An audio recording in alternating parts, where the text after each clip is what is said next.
Bismillahirrahmanirrahim.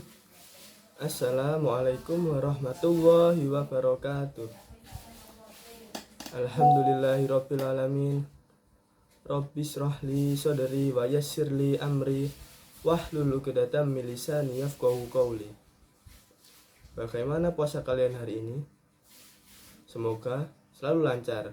Amin ya rabbal alamin.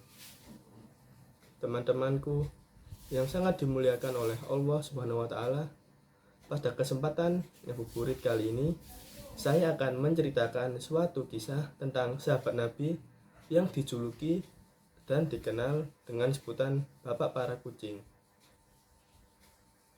Sebelum memasuki ceritanya, alangkah baiknya kita sedikit tahu biografi tentang beliau ini. Siapa sih yang disebut Bapak Para Kucing itu?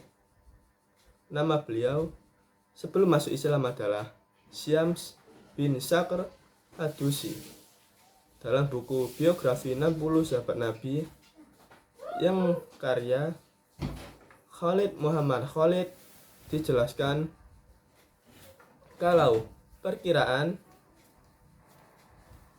beliau lahir pada tahun 19 sebelum Hijriah, berasal dari kabilah keturunan Dus bin Adnan bin Abdillah bin Zahran dari Bani Daus dari Yaman. Beliau memeluk Islam pada tahun ke-7 Hijriah ketika Rasulullah berangkat menuju Khaybar. Setelah bertemu Rasulullah dan memeluk Islam, nama beliau yang sebelum Islam diganti menjadi Abdurrahman bin Sakhr Ad-Dusi. Ini singkat cerita saja mengenai Abu RTT atau Abdurrahman masuk ke Islam.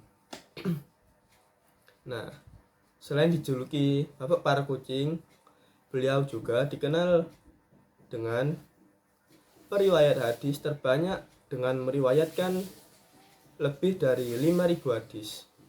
Nah, siapa yang ada tahu? Nah, ada yang tahu siapakah beliau? Nah, Abu Hurairah atau Bapak Para Kucing, julukan yang diberikan oleh Rasulullah karena ketika beliau atau Abdurrahman menjadi seorang pengembala kambing. Pengembala kambing ini dalam keluarganya. Beliau sering membawa kucing kecil untuk menemaninya. Kucing itu menjadi teman setia Abu Hurairah ketika di masa Abu Hurairah kesendirian atau merasa kesepian. Ketika malam tiba, beliau menaruh kucing di sebatang pohon. Jika telah terbit siang, beliau pergi ke pohon dan bermain-main dengan kucing itu. Maka aku atau Abu Hurairah diberi karunia. Pada suatu hari ketika Abu Hurairah mengembala bertemu dengan Rasulullah dan Rasulullah bertanya, "Wahai Abu Hurairah, apa yang ada dalam lengan bajumu itu?" Lalu Abu Hurairah pun menjawab, "Ini kucing wahai Rasulullah." Lalu seekor anak kucing yang lucu keluar dari lengan baju Abu Hurairah. Pada di sini kucingnya disembunyikan di sini. Misal pakai baju lengan panjang, lalu kucingnya keluar. Lalu pada suatu hari lagi, ketika Abu Hurairah pergi ke masjid untuk belajar hadis dari Nabi Muhammad SAW, kucing Abu Hurairah tertidur dalam pangkuannya. Daripada membangunkan kucing tersebut, beliau atau Abu Hurairah pun memotong ujung jubahnya. Dari ujung jubah yang ditiduri oleh kucing dipotong oleh beliau dan membiarkan kucing tersebut tidur dengan nyaman. Lalu setelah Abu Hurairah kembali bertemu Rasulullah atau Nabi Muhammad, lalu Nabi Muhammad pun bertanya tentang potongan jubah Abu Hurairah. Lalu Abu Hurairah pun menjawab dengan menjelaskan situasi yang terjadi kala itu.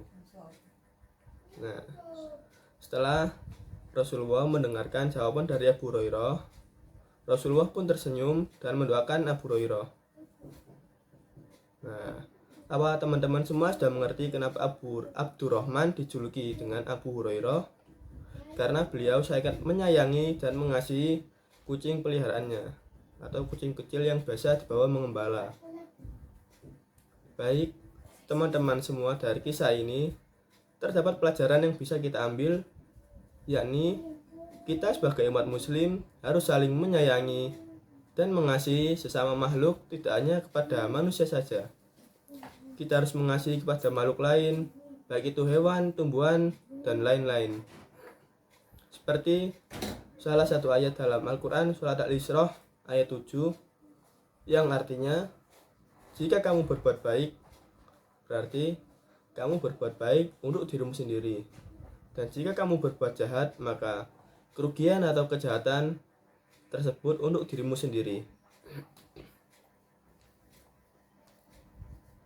Apabila datang saat hukuman atau kejahatan yang kedua, kami bangkitkan musuhmu untuk menyuramkan wajahmu, lalu mereka masuk ke dalam masjid atau Masjidil Aqsa, sebagaimana ketika mereka memasukinya pertama kali dan mereka membinasakan apa saja yang mereka kuasai. Baik, sekian, terima kasih. Dan sekian kisah saya menemani ngabuburit kali ini. Semoga kita semua bisa mengambil pelajaran dari kisah Abu Hurairah ini. Semua saya harapkan permohonan maaf apabila ada kata dan ucapan saya yang salah. Saya Muhammad Safruddin Hidayat. Assalamualaikum warahmatullahi wabarakatuh.